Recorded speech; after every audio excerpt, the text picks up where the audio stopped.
Everybody needs an advocate. Because I'm not there 24/7. Families that have hemophilia mature faster. I've been feeling a lot of anxiety lately. I'm so tired of being strong. To understand how far we've come helps you appreciate where we are now. No is just no for this person. Somebody's gonna say yes sooner or later. And it helps you understand that there are more steps to be taken in the future. You're the first person I've met with a bleeding disorder. Let's fight the disease and not the people who have it.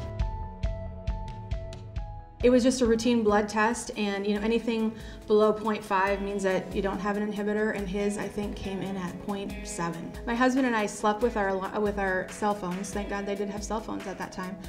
We would take 4-hour shifts, and we literally did. He was on Novo 7, so we had to do every 2 hours. We thought we had kind of turned a corner, and he was sleeping on the couch, and it was about midnight, and all of a sudden he just started screaming in pain, and we just said, that's it. We're done. We took a day off work and we went and we met Dr. Valentino in Chicago in one of his satellite clinics.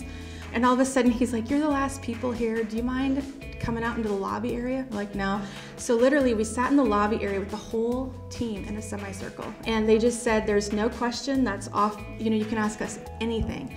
And we did, and we came back, and our team has been awesome to work with us since then, but we were at a point where we felt we needed more, and once we got some supporting documentation from that other doctor, then they were willing to work with us on that. The thing that I'm probably the most proud of is a couple of moms and I started the First Steps program, and we just feel that we wanted to make sure that other families were able to get the support that we found with each other, and that we wanted to make sure that it was in a little bit more of a structured way, so that way it was always there. Really, when I was a kid, I wasn't really afraid of needles or anything. Like going into camp, I stuck another nurse the year before when I was 6, and then I came back when I was at camp when I was 7, and I said I wanted to stick myself, and man, I did, and then I just have done it ever since. My nurses and everything else, they really gave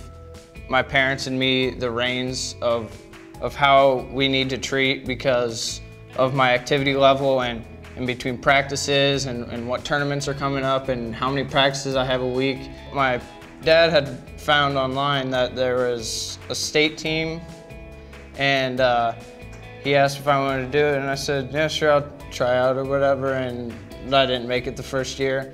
And the second year came around and didn't make it again. And then the third year came around and I didn't make it again. And then I tried out this 1 year ago, this past summer, and I actually made it that time. Really, we've really communicated with all my coaches very well. They've been awesome. I think my whole kind of perspective on life changed as soon as I went to Kenya. We flew in and we met this boy there that he was 14 years old, and he had hemophilia, but nobody in the hospital knew that he had hemophilia. It was very obvious to us. He had swollen knees and swollen elbows from 14 years of no factor and bleeds, and he had gone in for surgery not knowing he had hemophilia. And so when we got there, he was almost dead. And it was a really powerful moment, kind of motivated me to make my climbing about raising awareness and helping support those guys around the world. It took us 11 hours to get to the summit, and about 10 hours in, you get to this point. The scariest part is you can see 9,000 feet down off the side. And I saw that and I was like, I think that's too much. I don't think I can do this. And Tashi, he was our head Sherpa, told him, I was like, I think I'm done. I don't think I can do this. And he turned to me and he says, you're not done. You have a mission, you have a purpose.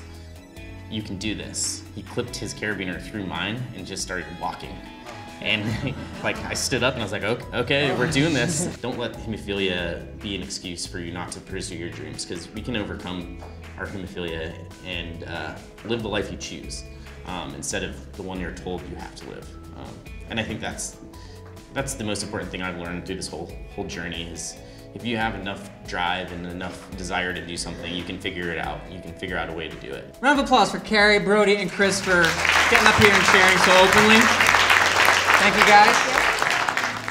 To watch video from any of our previous Powering Through sessions, visit poweringthrough.org, or to learn more about National Cornerstone Healthcare Services, NCHS, visit nchswecare.com.